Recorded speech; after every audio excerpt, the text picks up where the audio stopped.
Okay, so we've got another one of our short exercises to run through. In this one, we're practicing dropping our body, just letting go into gravity and keeping in alignment as we do that. So basically we're going to start with our feet fairly close, and then what we want to do is just pull our feet up as if you were pulling your feet towards your body. And we just need to do that a little bit. So if I pull my feet up towards the center of my body, then my body's going to drop down. Now, you don't want to jump in the air to do this. You just want to have a feeling like you take your feet away and drop. And as you drop, because you get lower to the ground, obviously, you need to let your feet come apart a little bit. But the emphasis needs to be on pulling your feet up, not on pushing your feet out. So we're not trying to go like that.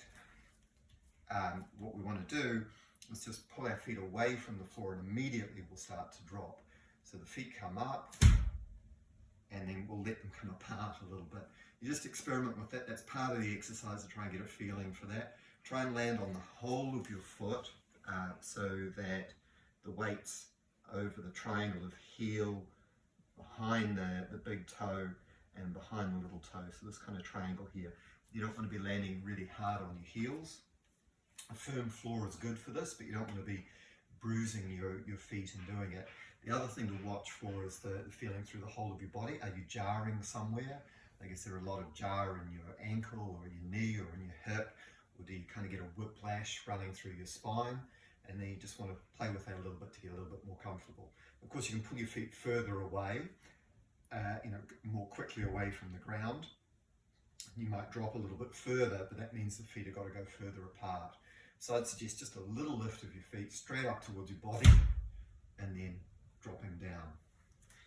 And then you can add to that, so that's up and down. If you like Tenchi Jin, this idea from Asian body thought, if you like, of heaven, earth, and man in between. But basically we've got up and down, and then we can add a little bit right and left. So we've got kind of a cross going across here.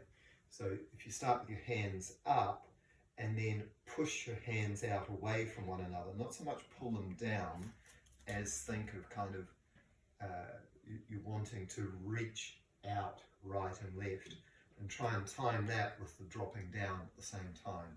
So from your hands up, feet come up, and then just land. And again, just notice if there's any kind of reverberation through your body. You want a nice, easy, comfortable landing. I can see my right leg kicking out a little bit, so I'm going to want to watch out for that a little bit.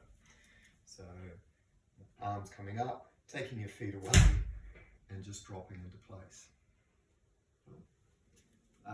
So from the side, you can imagine like you can even do this against a wall if you like. What you want to do is not drop down and stick your bottom out, throw your shoulders back. So if you have a wall, that helps, and that you can actually notice if you kick your bottom into the wall or smack the back of your shoulders or your head against the wall. So you want to land everything nice and straight, as if coming straight down a wall. So something to play with.